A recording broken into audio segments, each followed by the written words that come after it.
Hello friends, welcome to my YouTube channel online solution Rahul.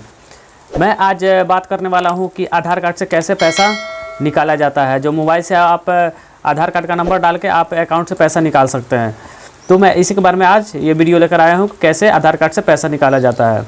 तो चलिए मैं आपको बताऊँगा कि किस एप्लीकेशन से और क्या क्या इसमें लगेगा, ये सब मैं आपको बताता हूँ इस वीडियो में। सबसे पहले तो आपको क्या करना होगा, आपके पास एक फिंगर डिवाइस होना चाहिए। फिंगर डिवाइस का मतलब हो गया आपके पास मॉर्फो होना चाहिए ऐसा, ठीक है, या आपके पास मंत्रा होना चाहिए, वो भी ऐसा होता है, ठीक है। इसके बाद अदर भी डिवाइस होता है, जैसे स्टैटिक भी हो गया, आपका आई स्कैनर भी हो गया, ये सब होता है। इससे पैसा आप आसानी से निकाल सकते हैं। तो मैं बताऊंगा फिंगरप्रिंट से, यानी मेरे पास मॉर्फो है तो मॉर्फो के बारे में, मॉर्फो से हम उसको करके दिखाएंगे। तो चलिए चलते हैं डिस्प्ले पर और बताते हैं कि कैसे हम आधार कार्ड से पैसा निकालते हैं। तो सबसे पहले क्या करेंगे, हम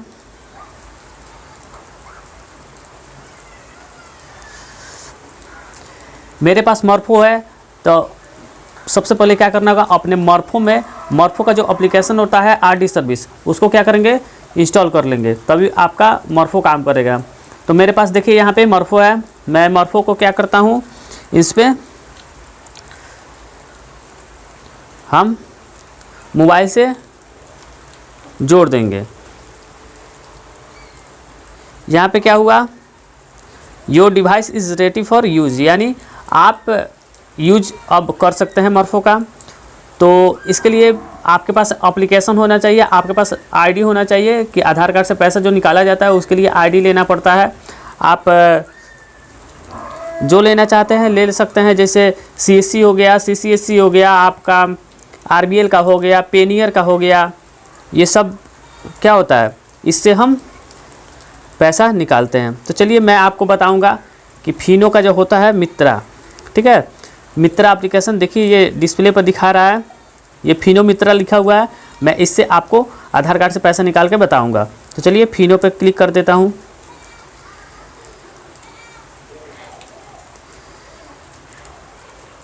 यहाँ पे क्लिक करने के बाद अलाउ कर देना है लोकेशन। इसके बाद यूज़र नेम डालना है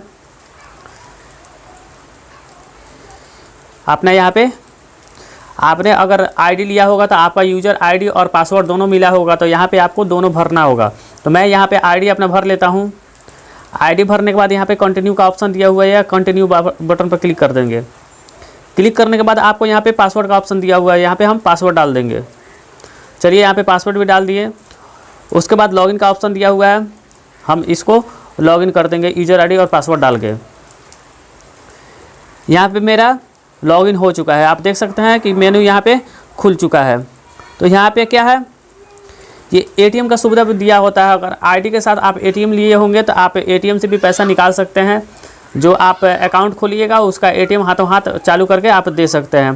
तो इसलिए इसमें क्या हुआ है, एटीएम का ऑप्शन दिया हुआ है। उसके बाद एईपीएस है, ठीक है, यहाँ से हम कोई भी एईपीएस जो होता है उससे हम आधार कार्ड से पैसा निकालते हैं। तो चलिए यहाँ पे एईपीएस पे हम क्लिक कर देते हैं।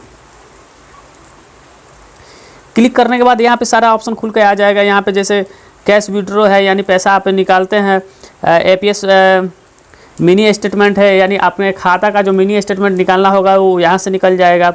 उसके बाद 3 नंबर में दिया हुआ है बैलेंस इंक्वायरी। आपको खाता अगर जांच कराना होगा तो यहाँ पे आप बैलेंस इंक्वायरी कर सकते हैं कि कितना पैसा है कितना नहीं है। उसके बाद लास्ट ट्रांजैक्शन, आपके खाते में जो लास्ट ट्रांजैक्शन हुआ है यहाँ पे बता देगा। एईपीएस स्टेटमेंट, यानी स्टेटमेंट आपको देखना होगा, तो यहाँ पे क्लिक करके आप स्टेटमेंट अपना देख सकते हैं। उसके बाद हमको क्या करना है, आधार कार्ड से पैसा निकालना है, ठीक है। तो हम चलिए यहाँ पे बताते हैं। सबसे पहले आपको बता देते हैं कि बैलेंस कैसे इंक्वायरी किया जाता है, बैलेंस, खाता का बैलेंस कैसे चेक किया जाता है। तो चलिए हम यहाँ पे दे देंगे 3 नंबर ऑप्शन पे, ठीक है। 3 नंबर ऑप्शन पे क्लिक कर लेंगे। क्लिक करने के बाद यहाँ पे ऊपर दिया हुआ है बैंक नेम, ठीक है, आपका जो खाता होगा उसको यहाँ पे सेलेक्ट कर लेंगे। तो चलिए मेरा स्टेट बैंक का खाता है तो मैं यहाँ पे स्टेट बैंक सेलेक्ट कर लेता हूँ। यहाँ पे स्टेट लिखने पर आपका स्टेट बैंक ऊपर आ जाएगा, आप उसको क्लिक करके कर सकते हैं। उसके बाद यहाँ पे आपको आधार कार्ड मांगेगा। तो चलिए मैं यहाँ पे आधार कार्ड डाल लेता हूँ।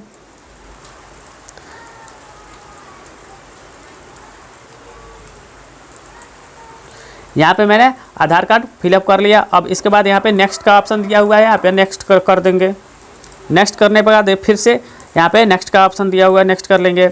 यहाँ पे आपका फिंगर का एक दिया हुआ है, इस पर हम क्लिक कर लेंगे। तो चलिए यहाँ पे क्लिक करने के बाद यहाँ पे मेरा मॉर्फो जल जाएगा। देखिए यहाँ पे मेरा मॉर्फो जल गया है। अब यहाँ पे क्या करेंगे, फिंगर को रखेंगे। यहाँ पे आप डिस्प्ले पर देख सकते हैं कि प्लीज़ पुट योर फिंगर, यहाँ पे बता रहा है कि इसको क्या करना है, फिंगर अपना रखना है। तो चलिए मैं यहाँ पे फिंगर रख लेता हूँ।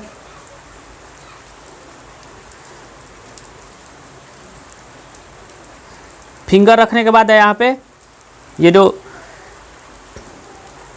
यहाँ पे टिक लगा देंगे। उसके बाद यहाँ पे नेक्स्ट कर देंगे। नेक्स्ट करने के बाद यहाँ पे आपका देखिए बैंक नेम बता दिया, स्टेट बैंक। उसके बाद आपका क्या बताया, आधार नंबर, जो आपने आधार नंबर डाल के आप चेक किए हैं वो आधार नंबर यहाँ पे डाला गया। उसका रेफरेंस नंबर है और आपका लास्ट में जो बैलेंस, जितना आपके खाते में बैलेंस है उतना यहाँ पे शो कर दिया कि आपके खाते में कितना बैलेंस है। ठीक है, यहाँ से तो ये हो गया। अब यहाँ पे फिनिश का ऑप्शन दिया हुआ है, यहाँ पे फिनिश कर देंगे। फिनिश करने के बाद फिर जाएंगे हम क्या कर रहे हैं, AEPS पे। ठीक है, AEPS पे जाने के बाद हम कैश विड्रॉ करेंगे। कैश विड्रॉ करने के बाद फिर क्या करेंगे, अकाउंट जो आपके खाते में, जिस खाते में आपने अकाउंट खुलवाया है उस बैंक का यहाँ पे नाम लिख देना। चलिए यहाँ पे बैंक का नाम लिख दे रहे हैं, स्टेट बैंक। फिर यहाँ पे आधार नंबर लिख देंगे। सेम वही प्रोसेस है, उसी तरह करके आप वहाँ पर फिंगर लगाने तक जाइएगा। वहाँ से आपका जो बैलेंस बता रहे हैं वहाँ से आपका अकाउंट में से उतना बैलेंस कट जाएगा। और कटने के बाद आपका कहाँ जाएगा मैं बता देता हूँ। यहाँ पे ऊपर जो दिया हुआ है, देखिए ऊपर जो दिया हुआ है बैलेंस करके यहाँ, ठीक है, जो बैलेंस लिखा हुआ है यहाँ पे वो आपके खाते में से निकल के बैलेंस यहाँ पे आ जाता है। तो यहाँ से हमको क्या करना पड़ता है, यहाँ से हम रिचार्ज भी कर सकते हैं। वो जो बैलेंस दिख रहा है उससे हम रिचार्ज कर सकते हैं, और सारा भी पे है उसमें हम कर सकते हैं। अगर आपको इसमें नहीं करना है, जैसे रिचार्ज नहीं करना है और सारा इसमें वर्क है वो नहीं करना है, आपके खाते में वो पैसा चाहिए, तो आप क्या कर सकते हैं, आप इसको अपने एक अकाउंट में ट्रांसफ़र भी कर सकते हैं। कैसे कर सकते हैं, जैसे देखिए यहाँ पे जो मोबाइल नंबर है, यहाँ पे अपना मोबाइल नंबर डाल देंगे। मोबाइल नंबर डालने के बाद यहाँ पे सबसे पहले आपने जान लीजिए कि इसको जो ओपन करते हैं तो उसमें एक खाता जोड़ा जाता है। ठीक है, खाता इसलिए जोड़ा जाता है कि मान के चलिए कि आपके वैलेट में जो पैसा है उसको अकाउंट में भेजना होगा तो कैसे भेजाएगा। अगर जो भेजाएगा वो भी क्या होता है, उसको बार बार नहीं भरना पड़ता है, उसी में वो ऐड रहता है। बस उसको हम यहाँ पे टिक लगा के जितना बैलेंस होता है उतना डाल के वहाँ पे भेज सकते हैं। देखिए मैं बता रहा हूँ, यहाँ पे अपना मोबाइल नंबर डाल दीजिए, जिस मोबाइल नंबर से आप आईडी लिए हैं।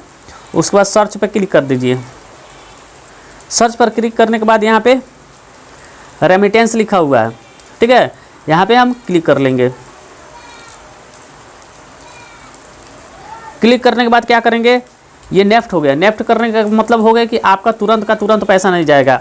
और ये IMPS कर दिए, तो IMPS का मतलब हो गया कि आप यहाँ से क्लिक किए और तुरंत आपके खाते तक पहुँच जाएगा पैसा। तो देखिए मैंने ये अकाउंट नंबर नहीं डाला, बल्कि ये पहले से ऐड था, इसलिए मेरा यहाँ पे शो कर दिया टोटल। यहाँ पे मुझको भरना नहीं है। ठीक है, अब क्या करना है, आपके वॉलेट में जितना पैसा है आप जितना मन करे उतना भेज सकते हैं, पूरा का पूरा भेज सकते हैं, या आपको जितना मर्जी उतना भेज सकते हैं। आपको यहाँ से क्या होगा, आपका जितना भेजना होगा उतना में आपको 5 रुपया एक्स्ट्रा चार्ज कटेगा और आपके अकाउंट तक पहुँच जाएगा। उसके बाद आप आसानी से बैंक जाके या ATM से आप खुद से निकाल सकते हैं। अगर आपको रिचार्ज करना होगा, ठीक है, तो यहाँ से बहुत सारा ऑप्शन दिया हुआ है। अगर आपको खाते में नहीं भेजना है, कोई सर्विस में भेजना है, तो यहाँ पे ऑप्शन दिया हुआ है ये पेमेंट सर्विस। पेमेंट सर्विस पे क्लिक करके यहाँ पे पेमेंट का बहुत सारा ऑप्शन दिया हुआ है कि अपने खाते में नहीं बल्कि दूसरे खाते में हम यहाँ पे देखिए आधार, ये देखिए ये सब क्या है, ये फाइनेंस है। आप यहाँ पे जाके उसको भेज सकते हैं और कैश आसानी से ले सकते हैं। आपको अकाउंट में भेजने का ज़रूरत ही नहीं पड़ेगा। तो दोस्तों कैसा लगा आज का वीडियो? अगर अच्छा लगा तो प्लीज़ लाइक शेयर कमेंट करना नहीं भूलिएगा। अगर चैनल पर नए हो तो इसको सब्सक्राइब कर लीजिएगा। अगर आपको आईडी चाहिए तो कमेंट बॉक्स में लिख दीजिएगा, आपको आईडी उपलब्ध करा दिया जाएगा। और बाकी सब कोई क्वेश्चन हो तो नीचे कमेंट बॉक्स में लिख दीजिए, मैं उसको सॉल्यूशन करके आपको मैं बता दूंगा।